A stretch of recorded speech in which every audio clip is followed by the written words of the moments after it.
I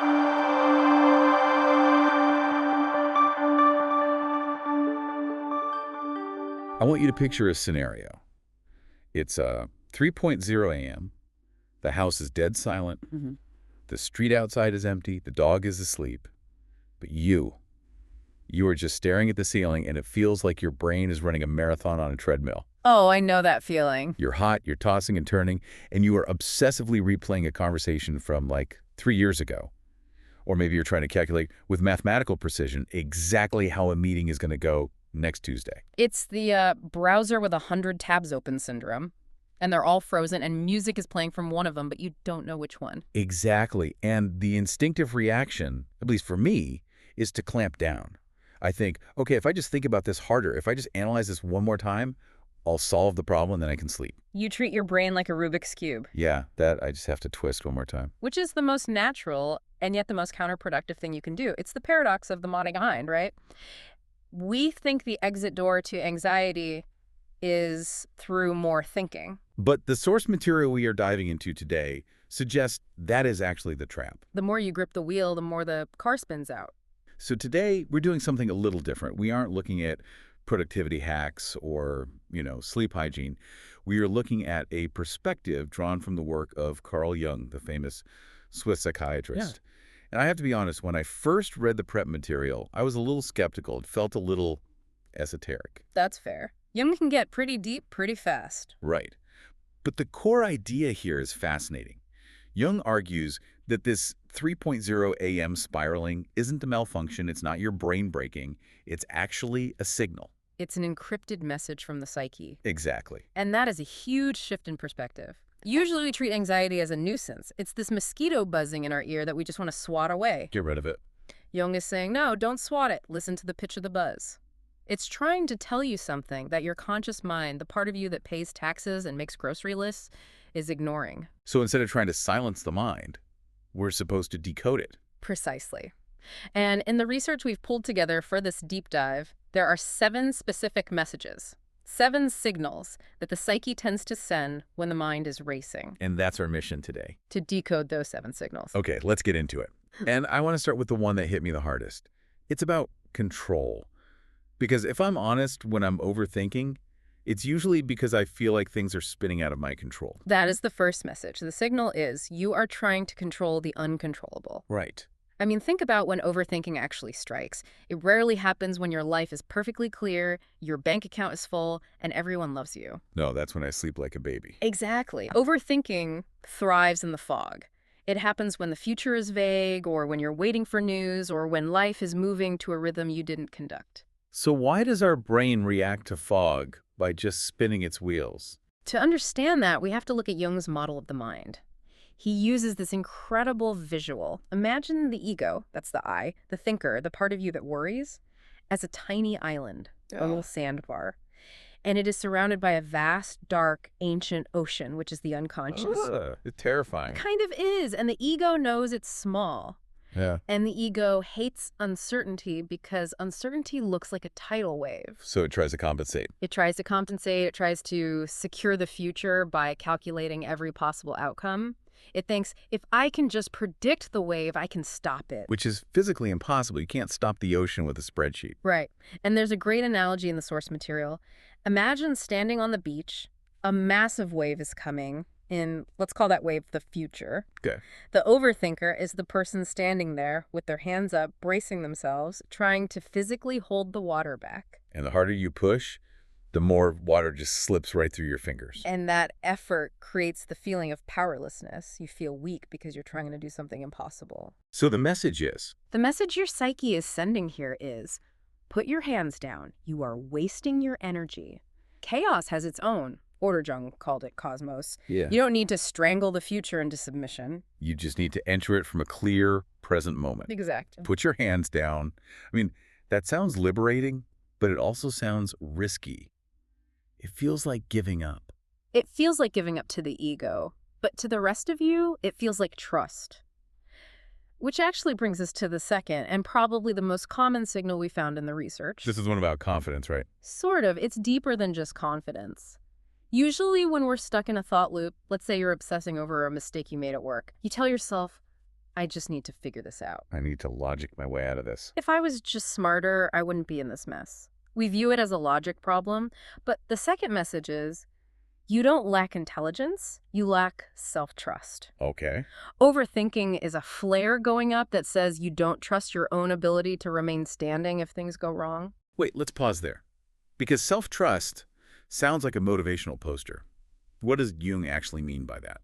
This is where we have to be careful with terms. When we say self in a Jungian context, it's with a capital S. Okay, so distinguish between the ego and the self. Break that down for us. Think of the ego as the middle manager of your life.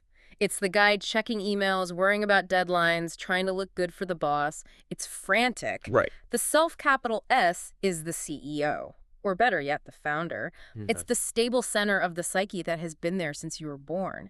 It's the part of you that observes the panic but isn't in the panic. So when I'm spiraling, I'm basically stuck in the middle manager's office. Exactly. You've lost contact with the CEO. You've drifted away from the center. The racing mind is a symptom of being unanchored. So the signal is? The signal is telling you, you don't need more logic. You don't need to check the email again. You need to remember that you are larger than this current problem. You need to trust that whatever happens, the self can handle it. That makes sense. It's like when you're a kid and you're scared, you don't need a logical explanation of why the monster isn't real. You need a parent to hold your hand. That's a beautiful way to put it. Except in this case, you have to be your own parent. You have to mother your own mind.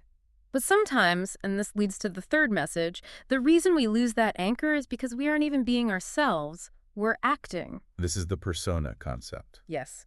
Persona is actually the Latin word for the mask that actors used to wear in Greek theater. And we all wear them. You have a work mask, a parent mask, a cool friend mask. Oh, absolutely. I have a very specific, I'm totally listening and not thinking about lunch mask I wear during meetings. We all do, and that's necessary for social functioning. But the source material makes a really profound point here. The thicker the mask, the quieter your true inner voice becomes. So if you were overthinking, it might be because you are trying to live by a script that someone else wrote. Exactly. Can you give an example of what that looks like in the wild? Sure. Let's say you're agonizing over a decision, maybe whether to take a new job. You've made the pros and cons list, you've talked to your partner, but you're still up at 3 a.m. smutting it. The question is, are you sweating it because you don't know what you want?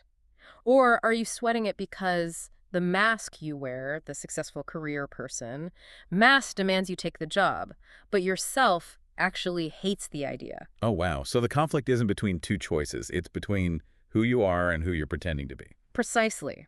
And here's the killer insight from the text. The mind cannot give a clear answer if the question doesn't actually belong to you. I need to write that down. The mind cannot answer a question that doesn't belong to you. If you're worrying about meeting your father's standards or society's timeline, your inner compass just spins because it's trying to find their north, not yours. The overthinking is a warning light saying, hey, we are off course. Whose life are we living right now? Exactly. That is heavy. But it explains why some decisions feel so impossible. We're trying to solve someone else's puzzle. It requires a lot of courage to drop the mask. But usually when you do, the problem disappears because it wasn't your problem to begin with. That transitions perfectly into the next signal. Yeah. Because if we're going to drop the mask and find this self, we have to stop identifying with every random thought that pops into our heads. Yes. Message number 4. And this challenges the most basic assumption of the anxious person, which is, I am the thinker. I feel like I am the thinker is the basis of my entire existence. I think, therefore I am. Right. Descartes. Descartes has a lot to answer for here. The source material argues, you are not your thoughts. You are the space in which the thoughts happen. Okay, this is starting to sound a little zen. How do we make this practical for the person driving to work right now? Use the traffic analogy. It's a classic for a reason. Imagine you are standing on a bridge overlooking a busy 6-lane highway. The cars are zooming by fast, loud, chaotic. Those are the thoughts? Those are the thoughts. Now, most of us, when we start overthinking, what do? We climb down from the bridge and we run into traffic. We try to chase the red car because we don't like it. And we get flattened. Every time. You get swept away. Peace doesn't come from stopping the traffic. You can't. Peace comes from staying on the bridge. You realize, I am not the car. I am the observer watching the car go by. It creates distance. So instead of I am anxious, the thought becomes I am noticing a feeling of anxiety passing through. Exactly. It disarms the thought. And here's where we get to the part of the research that gave me chills. Sometimes the traffic is so heavy because it's trying to hide something. It's a smokescreen. This is message number 5, the shadow. This shadow. This is one of Jung's most famous concepts. It represents everything we refuse to confront: pain, rejection, anger, grief. Okay. And the mechanism the source describes is fascinating. If you refuse to let the shadow speak through emotion, it will force its way out through thoughts. That feels counterintuitive. I always thought I was thinking about the problem because I was upset. But you're saying I'm thinking about the problem to avoid being upset. Yes. Let me give you a concrete example. Let's say you text a friend and they don't reply for 6 hours. The immediate raw feeling, the shadow feeling, might be rejection or loneliness. And not important. Right. And that hurts. Yeah. That is a physical sting in the chest. Nobody wants to feel that. No. So to avoid feeling that raw pain, your brain spins up a story. Maybe they're mad at me. Did I say something wrong yesterday? Maybe their phone died. Oh my God. I do this constantly. We all do. The analysis acts as a buffer. It keeps you up in your head so you don't have to drop down into your heart and feel the burn. The brain prefers the maze of complexity to the fire of emotion. So the obsessive thinking is actually a defense mechanism, a distraction. It is avoidance disguised as problem solving. So how do we break that loop? If the thoughts are just a smoke screen, how do we clear the smoke? The source suggests a specific question asked when you catch yourself spiraling. You stop, take a breath, and ask, is there an emotion right now that I am afraid to touch? Is there an emotion I am afraid to touch? It unlocks the door. Usually, if you can identify the feeling, say, you know what, I'm actually just really sad, and you let yourself actually cry or just sit with it, the racing thoughts stop. The shadow just wants to be acknowledged. It just wants you to say, I see you. Once it's seen, it doesn't need to scream through your thoughts anymore. It's wild how much energy we spend running away from ourselves. And speaking of running, let's talk about time. Because overthinking is almost never about right now. Never. It's always about then or later. That is message number 6. You are abandoning the present. Overthinking is essentially bad time travel. You are wandering down paths that don't exist yet. The source put this really bluntly, and I loved it. It said, you cannot love in the future. You cannot heal in the future. That's the reality check. We have this illusion that by worrying, we are working on the future. We think if I worry about this presentation enough, I'm preparing for it. But you aren't. No, you're just exhausting yourself in the present. You're burning the fuel you need for tomorrow on a simulation you're running today. Exactly. You are an absentee landlord of your own life. You've vacated the premises. The only place where you have any agency, any power is right here, right now. The signal is, come back. Come back, look at your hands, feel the chair, be here, because this is the only place life is happening. And that leads us to the final message, message number 7. And I think this one really sums up the whole difference between our modern analytical fix-it mindset and this soulful approach Jung is advocating. Message 7 is, life is not a problem to be solved. Which is hard for me to hear because I love solving problems. I have a to-do list, I have goals, I treat my life like a project that needs to be managed. And we are trained to be problem solvers. But Jung says life isn't a math problem, it's a river. And here's the final analogy I want to leave you with. Okay, imagine standing on the bank of a wild, rushing river.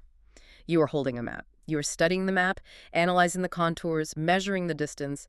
That is overthinking. You are looking at the map, but the map isn't the river. No, the map is dry, the map is safe, the map is static, the river is wet and cold and moving and dangerous and alive. Overthinking is an attempt to understand life from a distance. But you can't. You have to step in. You have to step in. Live more, think less. It sounds so simple, almost cliche. But in the context of this river analogy, it hits differently. It's about participation versus observation. Exactly. Why does the psyche send these signals? Why the racing thoughts?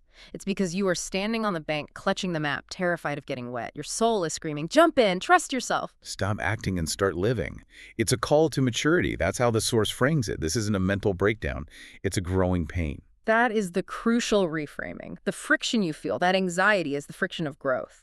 It's your old self rubbing up against the new self that wants to be born. So let's try to synthesize this. We've covered a lot of ground. We started with the sleepless night and the realization that the brain isn't broken, it's signaling. Right, it's a dashboard of warning lights. Message 1, you're trying to control the ocean. Stop. Message 2, you've lost your anchor of self-trust.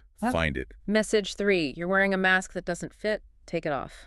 Message 4, You are the observer on the bridge, not the traffic. Message 5, you're avoiding a painful emotion. Face the shadow. Message 6, you're living in a future that doesn't exist. Come back to now. And message 7, put down the map and get in the river. If you look at those 7 things together, they aren't just tips for anxiety.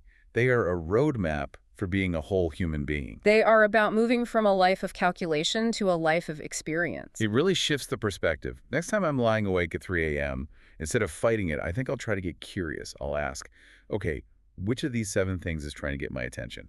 That's the work. You don't need to conquer every thought. You don't need to win the debate in your head because you'll never win a debate against your own ego. You just need to listen. You just need to listen to what the signal is pointing toward. Is it control?